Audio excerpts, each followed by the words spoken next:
Hello and welcome back to another video. It has been around 6 months since I bought my Sony A7iii, but as you can tell from the title of this video, I no longer own it.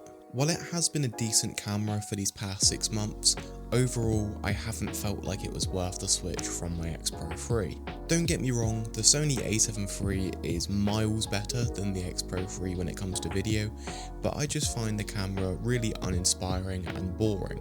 To put it simply, I finally understand what it means when people say Sony cameras feel soulless. Anyway, I thought I would make this video to discuss a few reasons why I made the switch from Sony back to Fuji. So my main reason why I made the switch was the lack of a fully articulating screen on the Sony A7iii. When I bought the camera, I was originally going to pick the Sony A7C as it is just better for video. But when I traded in my X Pro 3 to MPB, they made some changes to the quote and the Sony A7C was then too expensive, but the Sony A7iii was more in my price range. However, one of the reasons why I wanted to switch from the X Pro 3 was the lack of a flip out screen. So it was a bit stupid to then go to the A7iii knowing there was no flip out screen. So I then had the same problems filming with the A7iii that I had the X Pro 3.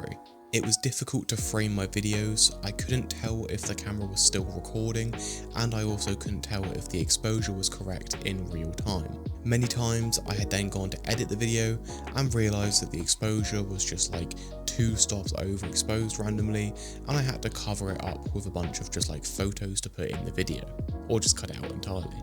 But I thought it wasn't going to be that much of an issue on the A7iii because the benefits of the full frame sensor would outweigh the negatives. But to be honest, I'm not that fussed about the full frame sensor, which brings me to my next point. Although the larger sensor does mean more dynamic range and a shallower plane of focus, I don't really care about that as I have my GFX which does that extremely well. For me, the Sony A7iii was meant to be a camera that I could use for photo and video, and I thought the larger sensor will help me with the photo side of things, since then it could be a good alternative to taking my GFX out. But whenever I was going out to take photos, I would always pick my GFX, as I prefer the way the camera handles and I much prefer the look that the camera produces. The Sony does have some advantages over the GFX, like size, weight and speed, but to be honest, they only gave me an advantage in a select few occasions. But overall, even though the Sony is smaller, lighter and faster, I would just much rather use my GFX even if it is bigger, slower and a lot heavier. So the full frame sensor really wasn't as beneficial as I thought. And the final thing that made me want to switch from the Sony back to a Fuji camera was when I borrowed the X100V for a few months. I absolutely loved using that camera and it reminded me of how fun photography should be. I wasn't prioritising getting amazing images, I was purely just having fun, and that's something that was missing when I was using my Sony. But on the X100V I still ended up getting images that I'm very happy with, and I had fun while doing it. And that's been my experience most of the time when taking photos on a Fuji camera.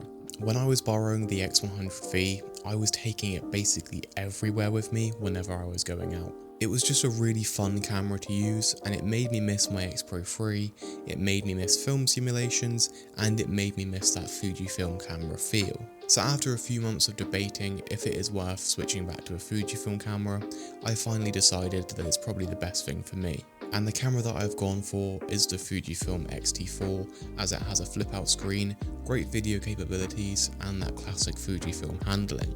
It's what I'm recording this video with right now, and I just absolutely love it. I've got a little flip out screen so I can tell that I'm still recording, I've got the framing on nice and I didn't have to get up 10 times to do it. But you can expect more videos about this camera in the future, and some other equipment that I recently picked up. Sadly though, a video that I was hoping would be out a lot sooner isn't going to be out for a few weeks since I had to send something back. But once I get a replacement, then I will make a video about it. But anyway, that's the end of this video. I hope you've enjoyed. I'll see you in the next one. Goodbye.